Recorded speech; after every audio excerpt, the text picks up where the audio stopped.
Alhamdulillahi Rabbil Alamin.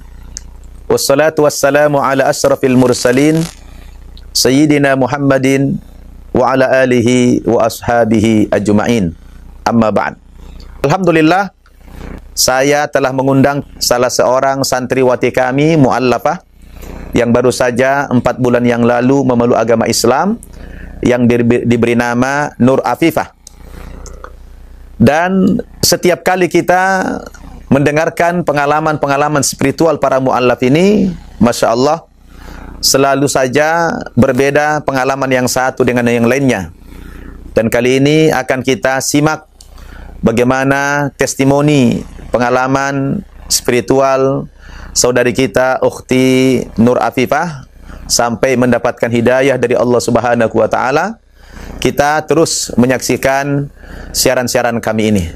Sebelumnya, saya akan sapa dulu Nur Afifah. Assalamualaikum. Waalaikumsalam warahmatullahi wabarakatuh. Kaifa haluki? Bi khairin, alhamdulillah. Masya Allah, baru 4 bulan ya sudah pandai menjawab dengan bahasa Arab ya. Alhamdulillah. Iya, Nur Afifah, pertama sekali saya mengucapkan ahlan wa sahlan. Selamat datang di dalam agama Islam ini. Sudah bergabung, alhamdulillah, sudah diberikan hidayah oleh Allah Subhanahu wa Ta'ala. Dan yang kedua, saya juga mengatakan selamat datang di pesantren Mu'allaf An-Naba Center Indonesia. Mudah-mudahan pesantren ini bisa memberikan ilmu dan wawasan keislaman yang baik kepada Nur Afifah agar kelak menjadi muslimah yang kafah, ya, menjadi muslimah yang total, tidak sekedar berislam KTP atau ganti status, tapi bagaimana kita harapkan Nur Afifah kelak menjadi seorang yang muslimah kafah tadi dan sekaligus menjadi da'iyah, insya Allah. Afifah? Ya, Ustaz. Ya, kalau boleh jelaskan dulu sedikit tentang ya biodatanya. Nama lengkap dulu siapa? Nama lengkap saya Debbie Tania, umur 21 tahun, memeluk agama Islam selama 4 bulan. Terus setelah masuk Islam itu diganti nama menjadi Nur Afifah. Kalau boleh tahu, Nur Afifah dulu 4 bulan yang lalu masuk Islam di mana? Di Masjid Abdullah bin Umar. Di Sabungan Jaya, Sumatera Utara. Di Sumatera Utara. Oke, alhamdulillah. Baik, berapa orang bersaudara? 3 bersaudara. Dulu memang terlahir tidak muslim ya? Iya, non-muslim. Non-muslim. Kedua orang tuanya juga non-muslim. Non-muslim. Baik. Mungkin para pemirsa ini senantiasa menanti kisah-kisah para mu'allaf ini ya. Barangkali boleh sharing pengalaman. Bagaimana ceritanya dulu Afifah bisa mendapatkan hidayah dari Allah Subhanahu wa Ta'ala? Bismillahirrahmanirrahim. Di sini saya ingin berbagi pengalaman, cerita. Insya Allah semoga cerita saya berarti bermakna buat seluruh umat manusia. Awalnya saya sudah tertarik dengan Islam itu sejak kecil. Sejak umur saya masih menginjak usia SD, sekolah dasar, di sana saya sudah mulai tertarik dengan Islam. Keluarga saya beserta saya tinggal di lingkungan rumah ibadah saya sebelumnya, di mana saya hanya mengenal agama saya sebelumnya saja, dan saya orang yang tidak bergaul, hanya mengetahui tentang agama saya sebelumnya. Tetapi ketika saya di SD, saya memiliki banyak teman di wilayah saya yang mayoritas muslim. Di sana saya mulai tertarik, apa sih itu Islam, begitu. Di sana saya semakin tertarik mempelajari membaca-baca isi Quran. Kebetulan hobi saya juga membaca saat itu. Terjemahan ya? Terjemahannya. Dan saya membaca ada sedikit hampir persamaan dengan kitab saya sebelumnya. Dan saya bertanya-tanya mengapa begitu. Karena usia saya masih dini, saya tidak terlalu fokus untuk memikirkan hal itu. Begitu. Ketika saya beranjak remaja di SMA, saya mulai kembali berpikir mengenai ketentraman saya di agama saya sebelumnya. Saya berpikir, mengapa saya seperti ini, begitu. Apa yang saya cari, apa yang saya rasakan, apa yang kurang, gitu. Apapun selama hidup saya yang saya dapatkan itu selalu merasakan kekurangan, tidak ada ketenangan, begitu. Jadi saya semakin mencari tahu Islam itu dengan diam-diam dari keluarga saya. Di sana dari keluarga itu, iya, keluarga ada yang Muslim? Tidak ada. Kakak ada, dia mualaf tapi tidak mendalamin agamanya. Oke. Ya. Jadi saya tidak bisa bertanya sama kakak karena dia masih tidak tahu sama sekali, begitu. Jadi saya harus memang mencari sendiri dan bertanya dengan teman-teman saya. Beranjak ke perguruan tinggi, saya semakin mendalami dan semakin meyakinkan diri untuk memeluk agama Islam. Di perguruan tinggi, saya potong sedikit, di perguruan tinggi dulu kuliahnya apa? PGSD. Oh, jadi calon guru SD ya? Ya. Sudah sempat semester berapa? Semester 4. 4 ya. Baik, lanjut. Dan sebelum saya memeluk agama Islam, saya benar-benar berpikir hampir setiap malam saya menangis di dalam kamar. Entah hal apa yang membuat saya menangis. Saya yakin hal yang membuat saya menangis itu karena keinginan saya untuk memeluk agama Islam itu belum dapat saya capai, belum dapat saya wujudkan. Lalu orang tua dan keluarga saya selalu bingung mengapa wajah saya dan mata saya selalu sembab, begitu. Keluarga saya berpikir mungkin remaja sekarang menangis tuh hanya karena soal perasaan, hubungan maupun cinta. Dan saya menangis itu cinta kepada Allah karena belum bisa mewujudkan keinginan saya. Lalu saya menimbang dan memikirkan ke depannya keputusan saya ini, karena ini bukan hal yang mudah untuk diputuskan, begitu. Saya memutuskan untuk memeluk agama Islam keesokan harinya. Malamnya saya berpikir, esok harinya saya memutuskan untuk memeluk agama Islam sehabis azhar. Di sana saya tidak memikirkan lagi tentang kuliah saya, tentang akibat dari saya memeluk agama Islam. Karena yang penting bagi saya itu akidah saya, perasaan saya bisa terwujudkan, begitu. Saya masih menyembunyikan hal itu sekitar beberapa hari kepada keluarga saya, tapi pasti setiap hal yang disembunyikan itu akan ketahuan, dan akhirnya keluarga saya tahu. Orang tua saya sangat tidak setuju dan marah besar kepada saya, hingga orang tua saya ingin mempunyai rencana untuk melakukan saya kembali ke agama saya sebelumnya.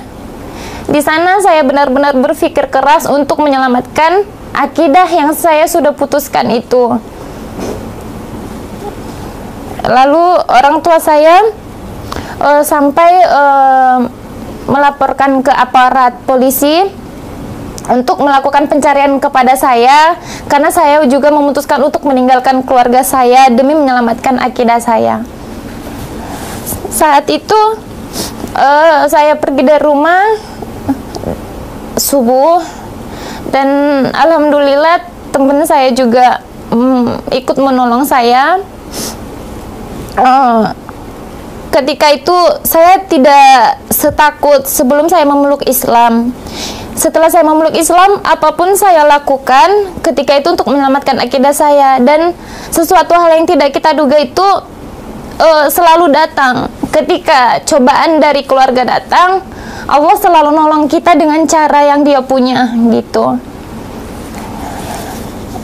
Jadi saya memutuskan tetap pergi dan saya dapat saran dari teman, meminta nomor telepon Ustadz sendiri. Lalu saya menelpon Ustadz dan saya memutuskan pergi ke Jakarta dan berada di pesantren yang dipimpin oleh Ustadz sendiri, Ustadz Namaban. Iya, Masya Allah ya. Dan pada akhirnya Afifah mengikrarkan 2 kalimat syahadat 4 bulan yang lalu, ya. Itu ketika sudah syahadat, apa yang dirasakan? Kalau dijelaskan secara kata sangat sulit, tetapi langsung lega.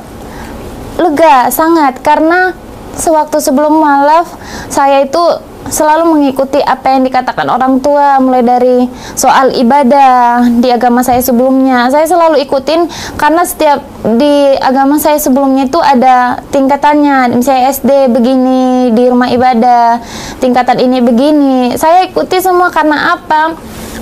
Mereka sempat bilang, mengapa kamu ikutin itu sedangkan kamu mualaf saat ini? Saya hanya mengucapkan, saya bukan memikirkan tentang itu, saya memikirkan orang tua saya.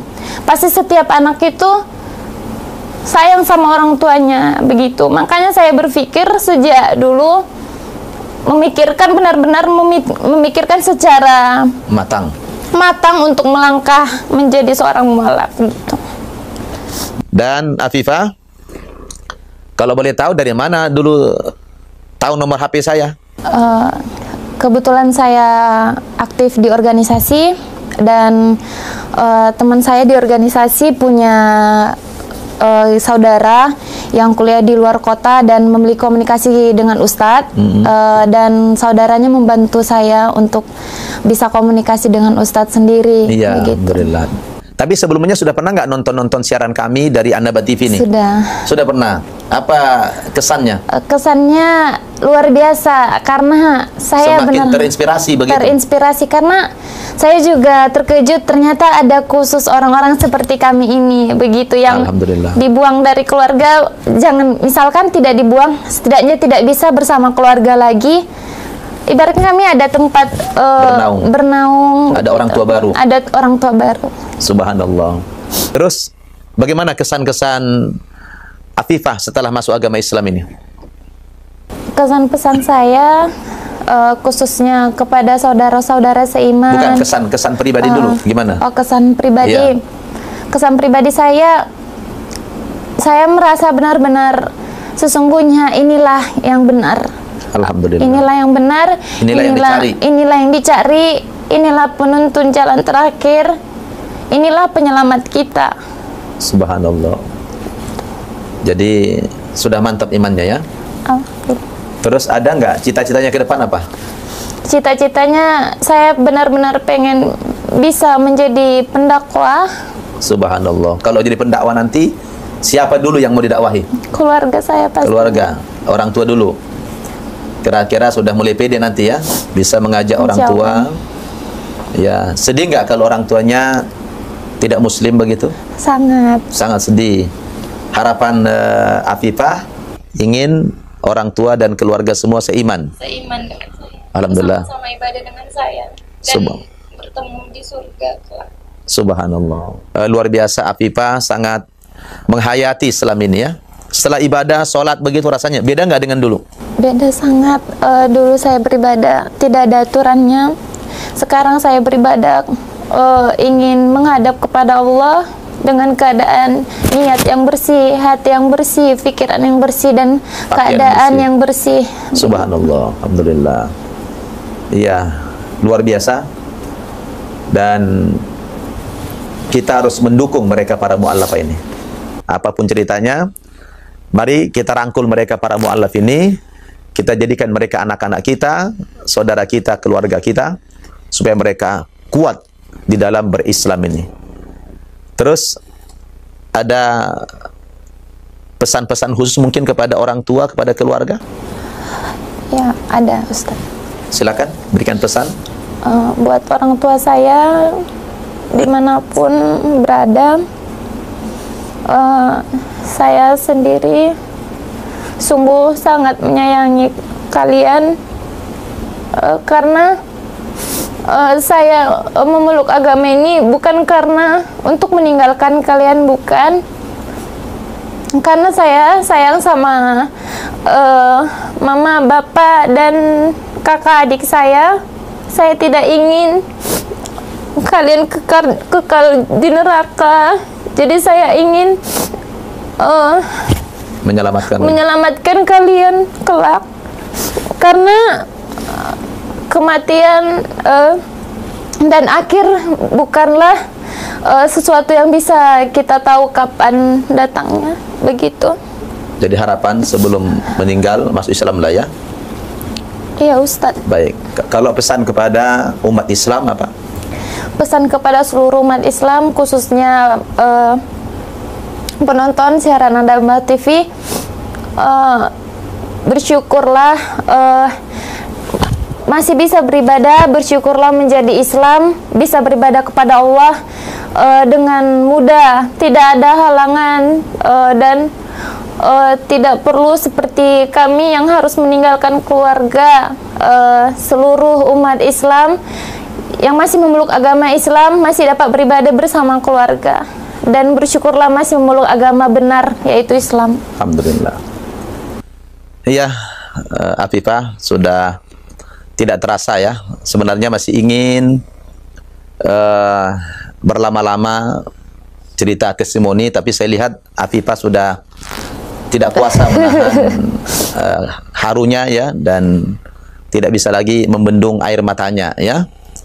Mudah-mudahan air mata yang tertumpah ini adalah merupakan air mata rahmat Allah, air mata yang dilandasi sebuah kasih sayang dan rasa cinta kepada Allah dan agama Islam, dan juga rasa cinta kepada keluarga. Mudah-mudahan kedua orang tuamu dan saudara-saudaramu menyaksikan siaran ini, semoga mereka mengambil pelajaran.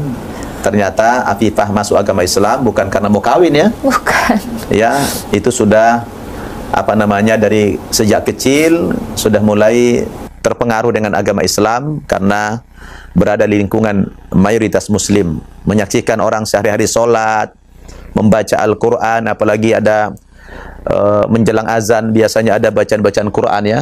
Bagi orang yang akan diberikan hidayah oleh Allah akan diberikan ketentraman dalam batinnya.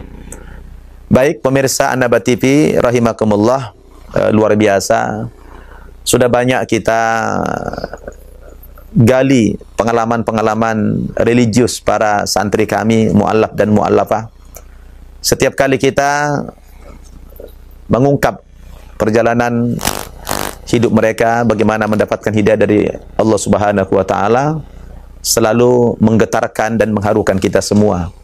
Mudah-mudahan dari kisah singkat saudari kita Afifah ini bisa menginspirasi pemirsa semuanya dan semakin menambah keteguhan iman Islam kita, yang mana belakangan ini orang semakin banyak mendapatkan hidayah dari Allah Subhanahu wa Ta'ala. Semoga ini merupakan abad as-sahwah al-islamiyah, merupakan abad kebangkitan Islam. Dan ingat pesan moral daripada Afifah tadi, kalian yang sudah terlahir beragama Islam ini, pandai-pandailah bersyukur kepada Allah Subhanahu wa Ta'ala, karena kalian tidak perlu repot-repot mencari kebenaran karena sudah terlahir dalam keadaan yang benar. Peliharalah imanmu itu baik-baik dan sampaikan kepada orang-orang yang belum muslim. Kalian harus berdakwah, ajak sebanyak-banyak orang ke dalam agama Islam. Kalau melalui perantaraanmu orang mendapatkan hidayah, Rasul mengatakan la ayyahdiyallahu bika rajulan wahidah khairul laka min khumrin na'am. Kalaulah melalui perantaraanmu seseorang mendapatkan hidayah lalu masuk agama Islam, maka Anda mendapatkan nilai yang sangat luar biasa, lebih baik daripada onta merah, atau bahkan dalam hadis lain dikatakan khairul laka khairun minad dunya wa ma fiha, lebih baik daripada dunia dan segala isinya. Jadi iman itu adalah lebih baik daripada dunia dan segala isinya itu. Semoga Allah Subhanahu wa Ta'ala senantiasa menetapkan hati kita dalam keimanan ini, istiqomah kita dalam beragama Islam, dan selamatkan keluarga kita. Qu anfusakum wa ahlikum naro. Semoga dari perjalanan spiritual Afifah tadi akan semakin menambah iman dan takwa kita kepada Allah Subhanahu wa Ta'ala. Demikian sedikit cerita testimoni dari Afifah. Semoga ini bermanfaat kepada pemirsa sekalian. Saya Ustaz Nababan mohon undur diri dari studio An-Naba TV. Sampai jumpa kita di lain kesempatan. Wassalamualaikum warahmatullahi wabarakatuh.